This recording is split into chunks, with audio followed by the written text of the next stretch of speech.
What do you think of when I say babies? Little fingers and toes? Happy gurgles and giggles? But we have been sold the story that the most innocent members of our society are stealing our freedom. Mothers everywhere have been told to turn on the children growing within their wombs and have been guided to take their lives. Today is the day where we stand up and say, we are pro-life. There's a lot of talk about abortion today. My body, my choice, and shout your abortion have become calling cards for the pro-choice movement. This movement has created a narrative in which infants are the thieves of our futures and should be done away with when inconvenient. They've used words that are meant to make us feel more comfortable when talking about taking the life of an innocent child in its mother's womb. They've coddled us into hearing the word abortion and not really listening to what it means. They say it's just a fetus, so we think of it as something other than a baby. They call it an abortion or a termination, so they can avoid saying it's the taking of human life. Murder. A baby's life begins at fertilization. The sperm and the egg meet and immediately begin to create a new little human. A baby's heartbeat begins at 3 weeks. At 3 weeks, its DNA has defined its eye color, its height, every inch of its appearance. The pro-choice movement will tell you that it doesn't look like a baby, but it already has a separate and distinct DNA from its mother. The pro-choice movement will tell you it doesn't look like a baby, but its heartbeat has already begun. The pro-choice movement will tell you it doesn't look like a baby, but it is one. Most women don't even know they're pregnant when their unborn child's heart has begun to beat. At 9 weeks, a baby is sucking its thumb. Think about it like this. More than 60 million American children have been aborted since 1973. As a young woman in 2020, you have been told that abortion should always be an option. Federal law allows infants to be aborted, terminated, murdered, up until the moment of birth. That means a baby will be injected with a substance that causes cardiac arrest, as the mother is induced to deliver her stillborn baby, so the child simply isn't inconvenient. Human lives are not inconvenient. As a young woman in 2020, you've been told that you get to choose what happens to your body. That's true. You get to choose what happens with your body, but you don't get to choose what happens with someone else's body.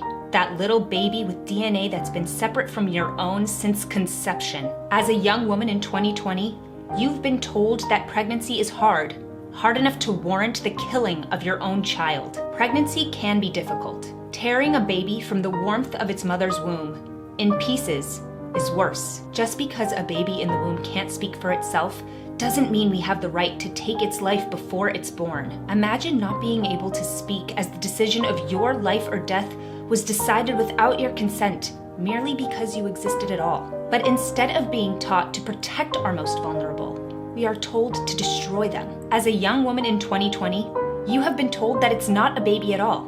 It's just a bundle of cells, or worse, a parasite. But here's the thing.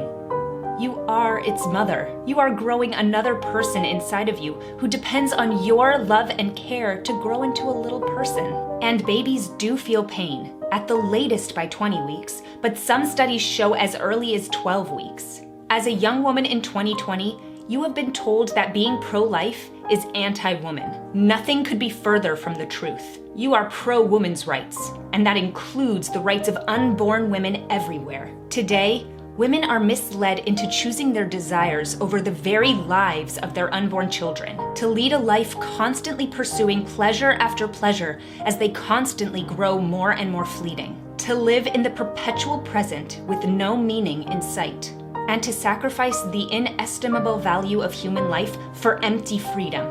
There is no worse tragedy for mother and child. When a woman fights her own instincts and instead listens to those who tell her to choose her desires over her own child, she has been victimized into leaving behind the role she was born to play. Mother. Not all abortion supporters have this mentality, but it pervades the arguments about how abortion is necessary to women's empowerment and fulfillment. And are there situations where bearing a child is hard? Terrifying? Of course. But the pro-choice movement believes you should end a baby's life because of it. There are so many resources to help women through pregnancy and single motherhood.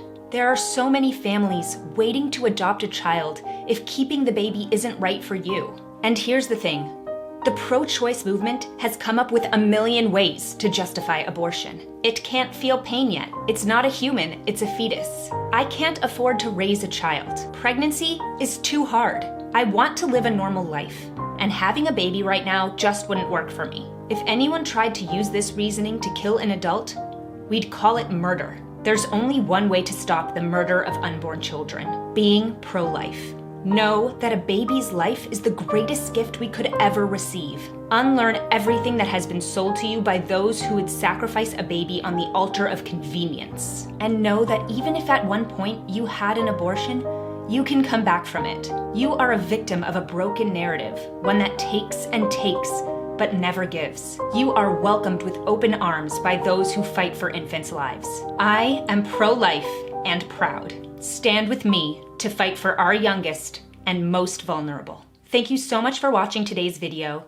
Please subscribe to my channel if you haven't already. Head over to my Twitter, Instagram, and Facebook and follow me there. Hit that notification bell to get notified of all my new videos. Hit that like button. Please head over to classicallyabby.locals.com if you'd like to support my channel, see more of this content, and be part of our community. And I'll see you guys in my next video.